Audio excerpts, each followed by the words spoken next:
যা কল্পনা করি, যা কল্পনা করতে পারি না, সকল কিছুর মালিক একমাত্র আল্লাহ তাআলা, একমাত্র আল্লাহ রাব্বুল আলামিন। আমরা শুনেছি অনেক কিছু, একটি রাজনৈতিক দলের কিছু ব্যক্তি বা বেশ কিছু ব্যক্তি বিভিন্ন জিনিসের টিকিট বিক্রি করে বেড়াচ্ছে, বিভিন্ন জিনিসের কনফার্মেশন দিয়ে বেড়াচ্ছে। তো এখন এখন আমি যতটুকু বুঝি, অনেক মুরব্বী ব্যক্তি আছেন, বুজুর্গ ব্যক্তি আছেন ধর্মীয় বিষয়, আমি একজন সাধারণ নর্মাল একজন মুসলমান হিসেবে আমি যতটুকু বুঝি, যা আমার না, আমি যদি তা দেবার কথা বলি, অর্থাৎ যার যেটি আমার না সেটির কমিটমেন্ট যদি করি, তাহলে আমি তার সাথে পাল্লা দিচ্ছি।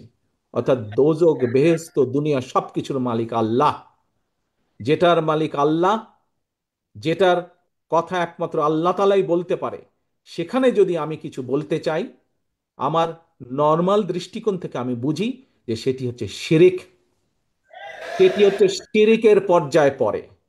কাজে তোমাদেরকে ঘরে ঘরে যেতে হবে এবং বলতে হবে যারা এইসব কথা বলে তারা শিরিক করছে, আপনি যদি তাদের কথা শোনেন আপনিও শিরিকের পর্যায়ে পড়ে যাবেন। যার অধিকার একমাত্র আল্লাহ তাআলার, সেটি একমাত্র আল্লাহর অধিকার। কে কোথায় যাবে, কার ইহকালে কি হবে, পরকালে কি হবে, তার অধিকার একমাত্র, ডিসাইড করার অধিকার একমাত্র আল্লাহ। আমরা পৃথিবীতে মানুষ হিসাবে আমরা মানুষের দেখভাল যতটুকু সম্ভব আমাদের দৃষ্টি থেকে আমরা করতে পারবো, আমাদের শক্তি সামর্থ্য অনুযায়ী করতে পারবো। আমরা এ কালেরটা করতে পারবো, এ কালেরটা কম বেশি আমরা মানুষ হিসাবে যা আমাদেরকে ক্ষমতা আল্লাহ দিয়েছে তার ভিতরে করতে পারবো। যা ক্ষমতার বাইরে তা আমরা করতে পারবো না। কাজী যারা এসব কথা বলে তারা ইনেবে শিরিক করছে। একজন মুসলমান হিসেবে আমি সেটাই বুঝি। এই কথাগুলো তোমাদেরকে পৌঁছে দিতে হবে। তবে সবচেয়ে বড় কথা হচ্ছে, যা তোমরা আজকে শিখে গিয়েছো, যা তোমরা আজকে জেনে গিয়েছো, যা তোমরা আজকে বুঝে গিয়েছো, এগুলো মানুষের দোরগোড়ায় পৌঁছে দিতে হবে তোমাদেরকে।